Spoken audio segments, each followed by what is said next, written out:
Hello, welcome to another edition of Motor Cars Enthusiasts. Right off the bat on today's show, we're going to do the fat bald perspective on the film Bullitt. Now, I know doing the film review on a movie that's, over 50 years old is a little bit dumb, but we're not going to really focus as much on the film as we are going to focus on the Mustang itself.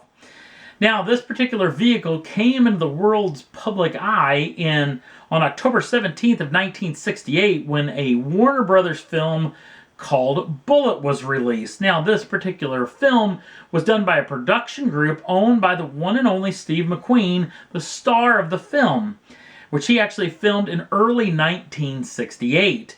Now, the two Mustangs of choice were actually provided by the Ford Motor Company, and they actually provided 4 different cars, 2 390 GT Mustangs, and a pair of Ford Galaxies that were apparently going to be used as the baddies car until they did some testing and found out the Galaxy wasn't a little too heavy to get airborne for a lot of the jumps, and then were replaced by a couple of 440 cubic inch Dodge Chargers that were actually used inside of the film. Now, as far as the film's concerned, in broad strokes of the plot, it all revolves around Lieutenant Frank Bullitt, who's put in charge of protecting a mob informant who escaped out of Chicago to the city of San Francisco, California. And he was actually put in this position by a local government official who was going to put him on the stand to actually testify against the mob, coming up on a Monday morning when Frank Bullitt got in charge of this thing, which was around Friday evening. Now, the whole story kind of revolves around this, and this is kind of a weird little deal, and it's kind of a little close thing to my heart just for the fact that it's the very first DVD I ever owned, which is kind of a dumb little sub-squiddy in this particular story, just because this whole shelter-in-place deal, which is something I used to do back then just because I was too broke to actually go out and about. And it was actually an entire deal. I bought this DVD from a local box store, and it was my only thing I had planned on doing that entire week, which was actually buying a DVD film. So I actually watched it again the night before the taping of this particular program, oddly enough, and I had this weird misconception this film was junk. But honest to goodness, the film works pretty doggone good. Now, it does have some weird missteps in it. The ending's kind of weird until I found out exactly what they were going after I read it online, of all things. So I won't even actually talk about the end of the film, but there is a little junk scene inside of the film, which is where Lieutenant Frank Bullitt actually goes grocery shopping after stealing a newspaper, which was kind of weird. It does nothing to move the story along, and I'm sure somebody in the comment section will scream at me over this. Oh, it had huge implications, other than it did for the first time show us the 390 GT.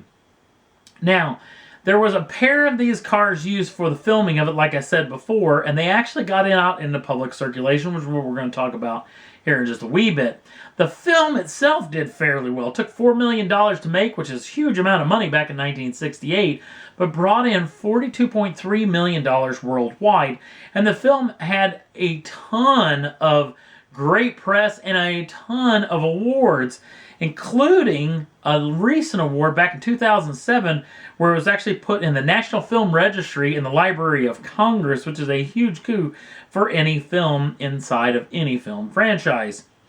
Now let's talk about the Bullitt Mustang itself, because the two Bullitt Mustangs in choice, one being the stunt car, one being the hero car, got out in public circulation.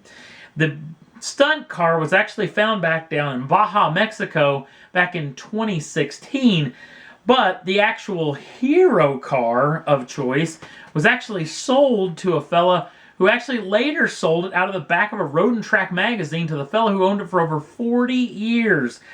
This particular ad in the back of Road and Track magazine, which actually misspells the film Bullitt and actually calls it British Racing Green rather than Highland Green, which is actually what the vehicle is actually known for. It was purchased by a fellow by the name of Robert Kiernan. Robert Kiernan actually owned the thing till his death in 2014, where he just loved this automobile. It was the family's only car after the blessing of the wife to actually own a fastback Mustang. Found this particular vehicle sight on scene and purchased the vehicle out of that back of that Road and Track magazine, and it was their everyday car. In fact, Robert Kiernan didn't actually drive the car except on weekends, but his wife actually drove it back and forth as a third-grade Catholic school teacher for 11 years. I think that the Bullitt Mustang hung out behind a school is pretty doggone entertaining. And then the vehicle was just their every car until the passing of Robert Kiernan, and Sean Kiernan took ownership of the vehicle, who was actually a body shop painting guy who, oddly enough, didn't do anything to the exterior of the car, but redid the interior of the car, especially the drivetrain and everything, to make it to where it starts, drives, and did everything it could. And then that's when it came into my public eye again, back in January of 2018, where this vehicle was on display. In fact, the huge reveal of the third generation of Ford Motor Company's Bullitt Mustang. They did a Bullitt Mustang back in 2001, 2009 in accordance with the 40th anniversary of film, and the 50th anniversary of the film in 2019. Which, again, this thing was driven up on stage by Steve McQueen's granddaughter, of all people. And that's kind of when I realized that this car was still in existence. And then Sean Kiernan took it on a huge public. It was everywhere. It was on the National Monument steps for a handful of days. It was actually just outside Motor Cars HQ, a couple, 3 hours outside of Motor Cars HQ. I wish I would have known about that. Before it actually sold at auction in the year of 2020. That announcement, again, where I decided I needed to see this particular car, came out on August 14th of 2019, Monterey, California, when it was announced that Mecum Auctions, an auction company that I went to a ton of their auction, in fact, January Kissimmee auction was my 11th auction I've actually been to, where they were going to sell this car at no reserve. Now, there's going to be a documentary, which I'm assuming was supposed to come out in October of last year, the year of 2019. Now is probably going to come out soon, probably to involve a lot of the filming in and around the Mecum Kissimmee auction. But I have to say that this was a pretty interesting vehicle. An interesting vehicle inside of the Mustang world. Definitely an interesting car inside of the car world when this thing crossed the block in January of 2020. Which I was in the room to see this car sell for possibly its final time. I'm assuming not. But I thought that I would never, ever get to see this particular automobile again. So I drove the 15 hours plus to go see this particular car. I didn't know how big of a deal this thing was down in Florida until I was at a restaurant the night before this thing went across the block and was approached by two people that worked at the restaurant about this particular car.